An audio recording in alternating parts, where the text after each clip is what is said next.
Siapakah dia? Yaitu Raden Sawunggaling atau Joko Berek. Ujian yang pertama, Joko Berek harus bisa merawat kuda yang jumlahnya ratusan di Kadipaten Surabaya. Yang kedua, Joko Berek harus membabat hutan atau alas yang berada di wilayah Surabaya Barat. Saat itu, karena Surabaya sempat dikuasai Belanda, kompeni melarang bagi siapa saja yang menulis tentang Sawunggaling, karena Belanda tak ingin kekalahan telah waktu itu diketahui oleh pimpinannya kala itu.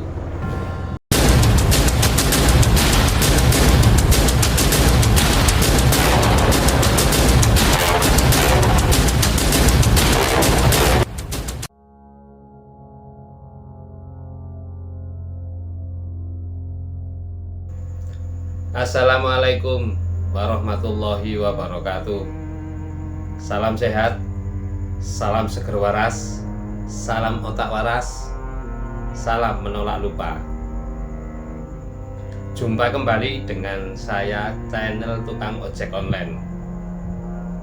Bagaimana kabarnya sedulur-sedulurku semuanya, saudara-saudaraku semuanya? Tidak bosan-bosannya saya selalu mendoakan sedulur-sedulurku semuanya, saudara-saudaraku semuanya, agar selalu diberi kesehatan, agar selalu diberi kebahagiaan, dan agar selalu diberi rezeki yang banyak. Amin amin ya robbal alamin. Di episode kemarin saya menceritakan tentang sejarah Raden Trunojoyo yang berasal dari Madura. Kali ini saya akan menceritakan sejarah perjuangan yang tidak kalah menariknya dan sangat legendaris. Siapakah dia? Yaitu Raden Sawunggaling atau Joko Berek. Yang mana kisah ini sangat-sangat legendaris karena selalu dipentaskan di dalam sebuah acara pentas seni kesenian dari Jawa Timur, yaitu Ludruk. Jadi saya sendiri pada saat usia remaja atau saat kecil saya selalu melihat melihat penampilan ludruk yang berjudul Joko Berek Sawunggaling. Bagaimana kisahnya? Mari kita ikuti. Kisah ini dimulai dari seorang adipati yang bernama Jayeng Rono atau Jangrana III. Beliau sedang berburu di daerah hutan di wilayah Surabaya Barat yang bertepatan di Desa Lidah Donowati. Pada saat perburuannya, beliau ini bertemu dengan seorang gadis yang cantik jelita. Beliau terpesona hingga akhirnya Jayeng Rono ini jatuh cinta kepada seorang gadis desa tersebut. Gadis itu bernama Dewi Sangkrah. Dewi Sangkrah ini adalah putri dari Mbah Buyut Suro. Jayeng Rono ini terpesona dengan kecantikan Dewi Sangkrah. Mereka lalu menikah sebagai adipati Surabaya. Jayeng Rono III harus kembali ke Kedaton sebelum pergi. Adipati Jayeng Rono meminta Dewi Sangkrah untuk tetap tinggal di Donowati. Ia juga bertitip pesan agar anaknya diberi nama Joko Berek. Jayeng Rono III juga memberikan selendang Sindi Puspita sebagai tanda mencarinya di Kedaton Surabaya. Dan pada akhirnya Jayeng Rono III ini menikah dengan Dewi Sangkrah. Hari demi hari, bulan demi bulan, akhirnya hamilah si Dewi Sangkrah ini. Pada suatu ketika Jayeng Rono ini menjadi adipati di Surabaya, akhirnya memutuskan untuk kembali ke Kadipaten Surabaya dengan kondisi istrinya Dewi Sangkrah ini yang sedang hamil. Tapi sebelum beliau kembali ke Kadipaten Surabaya, beliau memberikan sebuah pesan bahwasanya kelak kalau anakku lahir maka berilah nama Joko Berek. Dan beliau juga meninggalkan sebuah selendang yang bernama Sindi Puspito, bahwasanya kelak jikalau anak ini mencari ayahnya, mencari ayahandanya, maka bawalah selendang ini sebagai bukti bahwasanya anak itu adalah anak dari Jayeng Rono III ini. Kita masuk pada masa kecil Joko Berek. Joko Berek di masa kecilnya hingga dewasa ini selalu, kalau bahasa sekarang ini, selalu dibully oleh teman-temannya. Joko Berek ini dikatakan bahwasanya anak haram, anak jadah, anak yang tidak punya ayah, hingga sakit hatinya. Bahkan Joko Berek selalu bertanya kepada Mbah Buyut Suro, "Mbah Buyut Suro, siapakah bapak saya?" Maka Mbah Buyut Suro selalu menjawab, "Aku ini bapakmu." Tapi Joko Berek tidak percaya begitu saja. Hingga pada suatu ketika usia Joko Berek sudah dewasa, maka Joko Berek ini bertanya kepada biyungnya, yaitu Biyung Dewi Sangkra. "Biyung Dewi Sangkra, saya mau bertanya, siapakah sebenarnya bapak saya? Kalau beliau memang masih hidup, di manakah letaknya, biar saya bisa berbakti? Dan kalau memang beliau sudah meninggal, di manakah kuburannya, biar saya bisa mendoakan sebagai anak yang soleh." Dengan ratapan tangisan anaknya seperti itu, Dewi Sangkrah tidak kuasa menahan harunya. Dewi Sangkrah tidak kuasa menahan tangisnya, hingga beliau mengatakan, "Nak, sebenarnya kamu ini bukan anak orang sembarangan, tapi kamu ini adalah anak dari Adipati Jayeng Rono yang berada di Surabaya." Kenapa saya di sini mengatakan yang berada di Surabaya?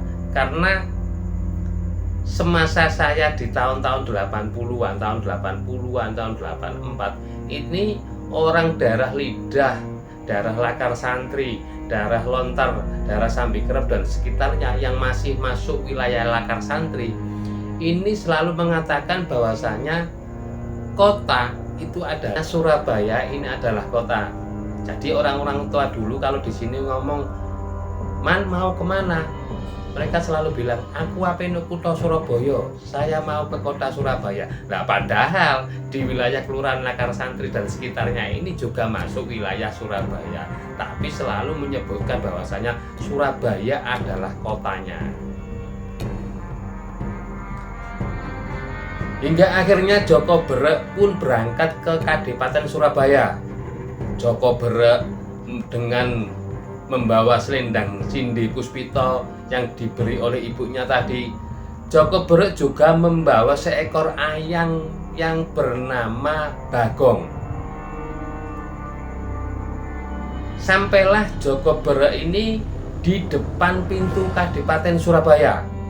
Joko Berek lantas ditegur sama penjaga pintu gerbang Kadipaten Surabaya. Joko Berek tetap bersikukuh bahwasanya dia ingin bertemu sekali dengan ayahandanya.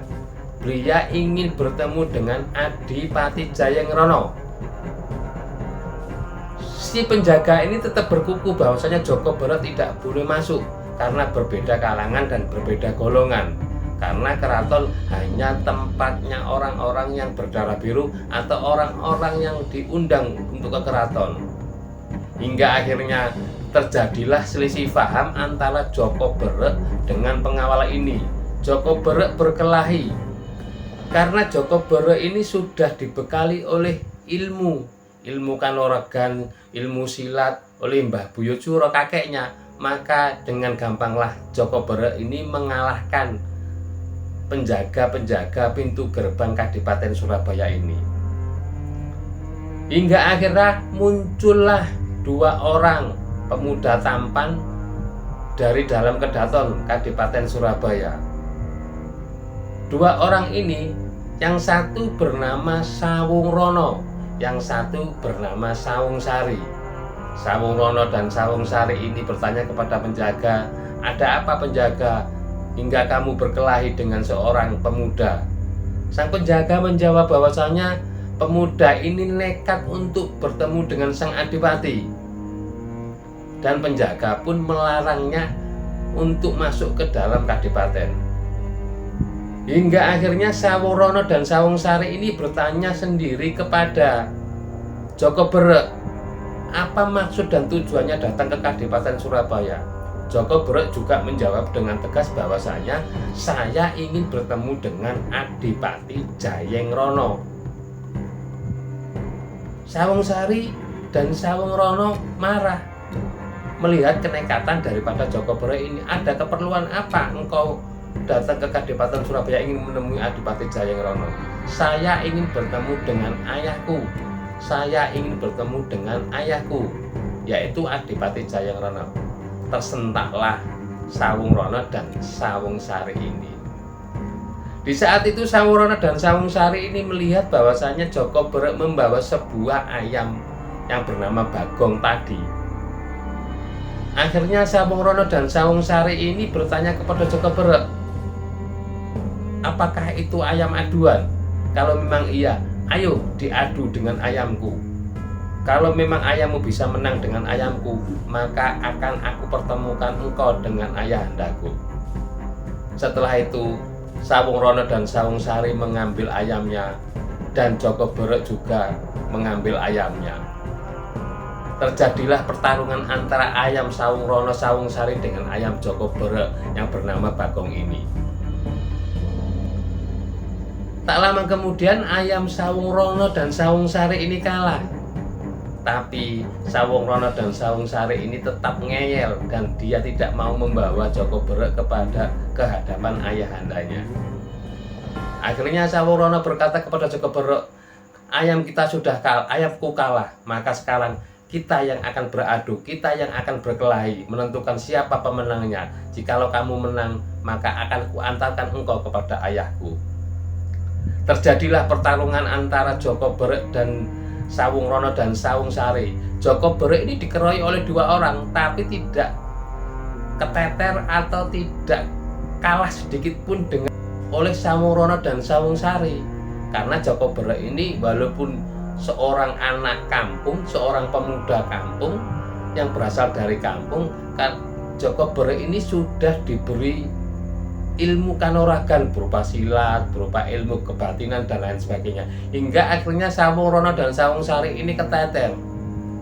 Pada saat itulah muncul Adipati Jayengrono melerai pertengkaran kedua anak tersebut. Jayengrono ini bertanya kepada anaknya, kenapa engkau berkelahi dengan pemuda kampung? Sawungsari dan Sawungrono menjawab bahwasanya pemuda ini ingin bertemu dengan ayahanda Jayengrono. Akhirnya Jayengrono pun bertanya kepada Joko Berek, wahai pemuda, siapakah namamu? Joko Berek menjawab bahwasanya nama saya adalah Joko Berek. Saya berasal dari Lidah Donowati. Ada keperluan apa engkau mau ketemu dengan aku, Adipati Jayengrono? Joko Berek menjawab kembali, saya ingin bertemu dengan ayahandaku, yaitu Adipati Jayengrono. Aku Jayengrono, apa buktinya bahwasanya kamu ini adalah anakku? Mengaku-ngaku sebagai anakku, karena saya hanya mempunyai dua orang anak, yaitu Sawungsari dan Sawungrono. Akhirnya Joko Berek ini menunjukkan sebuah benda, yaitu selendang Sindi Puspito yang ditujukan kepada Jayengrono. Ini adalah selendang Puspito yang menunjukkan bahwasanya saya adalah anak Adipati Jayengrono. Selendang ini diberikan oleh ibuku yang bernama Dewi Sangkera. Tersentaklah sang Adipati Jayengrono ini, langsung memeluk putranya dan berkata, engkau bener-bener anakku, Joko Berek, engkau bener-bener anakku. Akhirnya Joko Berek pun dipersilakan atau diajak untuk tinggal di Kedaton, Kadipaten Surabaya. Untuk diakui 100% menjadi anak sang Adipati Jayengrono ini, ada beberapa ujian. Ini diceritakan di sejarah yang lain, nanti saya tuliskan di deskripsi. Jadi ujian yang pertama, Joko Berek harus bisa merawat kuda yang jumlahnya ratusan di Kadipaten Surabaya. Yang kedua, Joko Berek harus membabat hutan atau alas yang berada di wilayah Surabaya Barat. Tugas menjadi seorang pekatik atau seorang pengurus kuda dijalani dengan baik hingga Joko Berek sukses. Tugas yang kedua, membabat hutan atau alas di wilayah Surabaya Barat dijalani Joko Berek dengan sukses juga. Pada suatu hari datanglah kompeni-kompeni Belanda yang dipimpin oleh Jenderal De Boer dengan membawa surat pemecatan Adipati Jayengrono. Karena Adipati Jayengrono ini tidak pernah mau bekerja sama dengan pihak VOC Belanda. Tapi sebelum pemecatan Adipati Jayengrono ini juga saya ambil dari kisah sejarah yang lain. Sebelum pemecatan Adipati Jayengrono ini tersiarlah sebuah berita, tersiarlah sebuah kabar bahwasanya ada sebuah sayembara di Kartosuro, yaitu sayembaranya adalah memanah bendera Tunggul Yudo, atau dalam bahasa Jawanya yaitu memanah gendera Tunggul Yudo. Barang siapa yang bisa memenangkan sayembara ini akan diangkat menjadi bupati atau adipati di daerah Surabaya menggantikan Jayengrono III ini. Kalau di sejarah yang lain diceritakan juga bahwasanya karena Adipati Jayengrono ini sayang dengan ketiga anaknya dan dia akan memberikan mahkotanya kepada siapa, akhirnya beliau membuat sebuah sayembara, yaitu sayembara memanah bendera Tunggul Yudo ini, memanah gendera Tunggul Yudo ini karena ingin berbuat adil terhadap anaknya. Jangan sampai Adipati Jayengrono ini berbuat tidak adil dengan mengangkat salah satu dari anaknya ini menjadi adipati.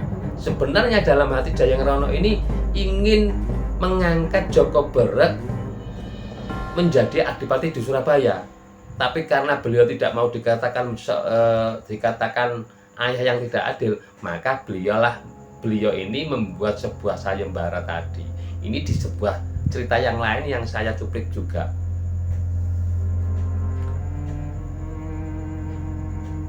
Dan akhirnya Jayengrono ini menyuruh kedua anaknya yaitu Sawung Sari dan Sawung Rono untuk berlatih lebih giat lagi, berlatih ilmu kanuragan lebih giat lagi, berlatih memanah lebih giat lagi agar bisa memenangkan sayembara yang berada di Kartosuro tadi. Pada suatu hari berangkatlah Jayengrono, Sawung Rono dan Sawung Sari ini ke Kartosuro tanpa mengajak Sawung Galing. Sawung Galing atau Joko Berek ini tidak pernah diberitahu bahwasanya ada sebuah sayembara di Kartosuro yang pemenangnya nanti akan diangkat menjadi adipati menggantikan Jayengrono III ini. Dengan perasaan marah, dengan perasaan merasa direndahkan, akhirnya Joko Berek berangkatlah sendiri ke Kadipaten Kartosuro. Tapi sebelum berangkat, Joko Berek ini mampir ke desanya yaitu Lidah Ndonowati. Joko Berek atau Sawung Galing ini berpamitan kepada ibundanya Dewi Sangkrah dan kakek buyutnya yaitu kakek buyut Suro. Ini berpamitan bahwasanya beliau akan mengikuti sayembara di Kartosuro, yang mana pemenangnya ini akan menggantikan Adipati Jayengrono III di Kadipaten Surabaya. Joko Berek berdoa, "Byung Dewi Sangkrah, anakmu yung ijinono koyok banyu mili," yang artinya, Ibu Dewi Sangkrah, aku anakmu mau ikut sayembara, beri izin saya seperti air yang mengalir. Karena Joko Berek atau Sawung Galing ini ingin meneruskan menjadi seorang adipati menggantikan ayahandanya di Kadipaten Surabaya. Tapi sebelum saya lanjutkan cerita ini, saya ingin memberitahukan bahwasanya asal muasal nama Sawung Galing ini didapat Joko Berek pada saat Joko Berek tinggal di Kadipaten Surabaya. nama Sawunggaling ini diberi oleh ayahandanya karena untuk menyesuaikan, karena ketiga anak Adipati Jayengrono ini adalah yang pertama Sawungsari, yang kedua Sawungrono. Akhirnya Joko Berek diberi nama Sawunggaling. Maka Joko Berek ini bergelar Joko Berek Sawunggaling atau Joko Berek yo Sawunggaling. Sayembara di Kartasura ini berjalan dengan sengit tanpa diikuti oleh Joko Berek Sawunggaling ini. Banyak pemuda, banyak kesatria, diantaranya adalah Sawungsari dan Sawungrono ikut memeriahkan sayembara ini dengan harapan agar bisa menjadi adipati di Kadipaten Surabaya. Tapi kenyataannya apa? Semua pemuda, semua kesatria, Sawungrono dan Sawungsari ini gagal total, tidak bisa memenuhi syarat, tidak bisa memanah bendera yang berputar di belakang kincir angin.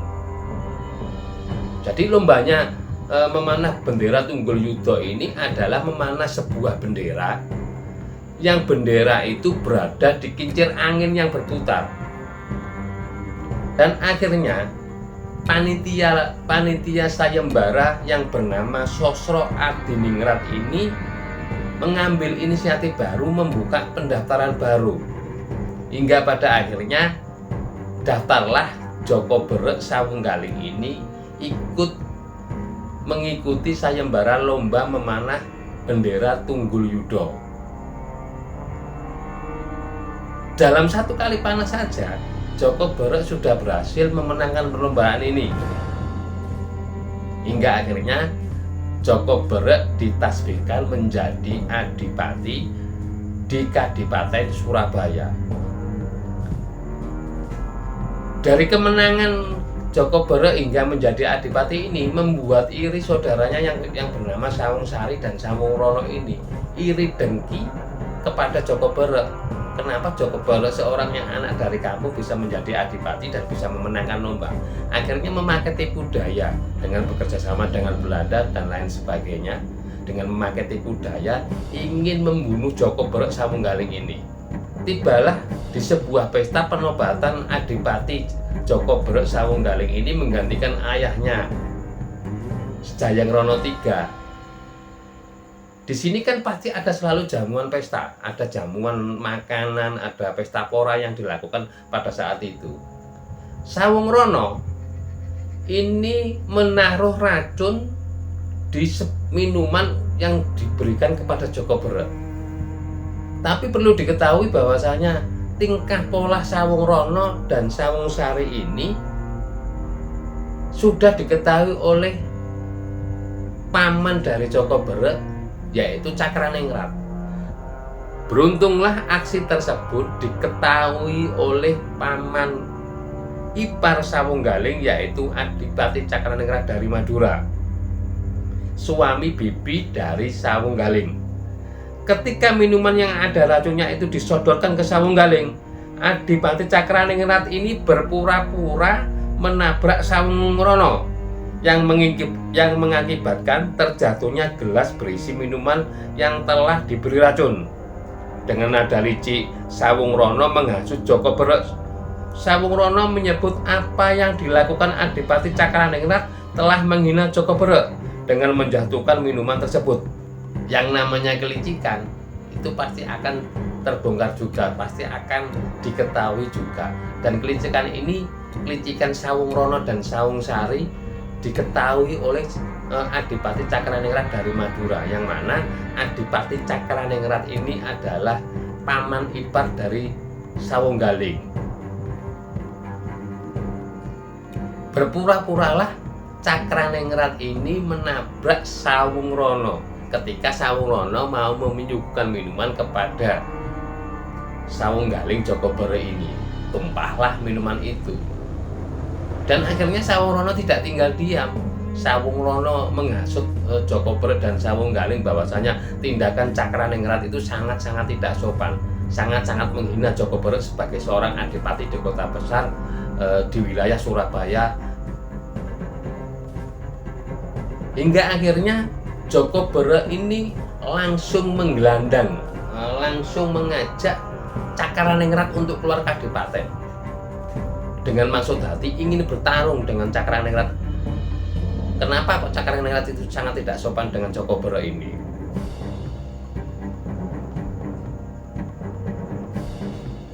Dengan kemarahan Joko Bero yang meluap-luap karena hasutan dari Sawangrono tadi, Joko Bero tetap marah kepada Cakraningrat. Kenapa beliau tidak sopan kepada dirinya? Dengan sabar Cakraningrat ini menjelaskan bahwasanya semua ini salah sangka, semua ini adalah rekayasa, semua ini adalah hasutan dari Sawangrono, bahwa ketahuilah Angger, ketahuilah anakku, bahwasanya engkau mau diracun oleh Sawangrono dan Sawungsari ini.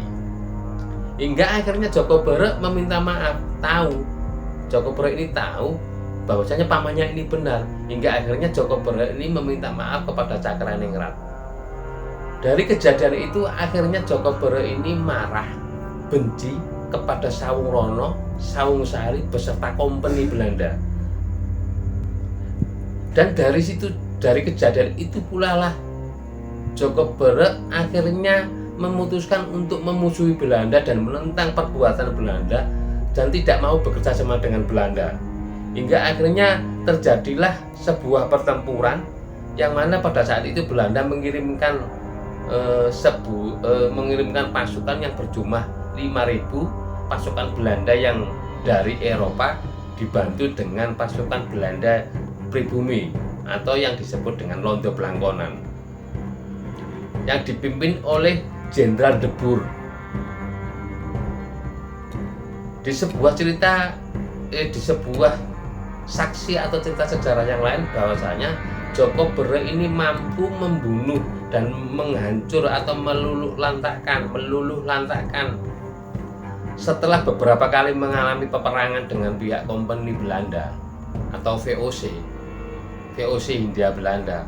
Joko Bero beberapa kali memenangkan pertempuran. Bahkan di sejarah yang lain diterangkan bahwasanya Joko Bero ini mampu membunuh dan menghancurkan pasukan yang dipimpin oleh Jenderal De Boer, dan Jenderal De Boer ini terbunuh di tangan Joko Bero.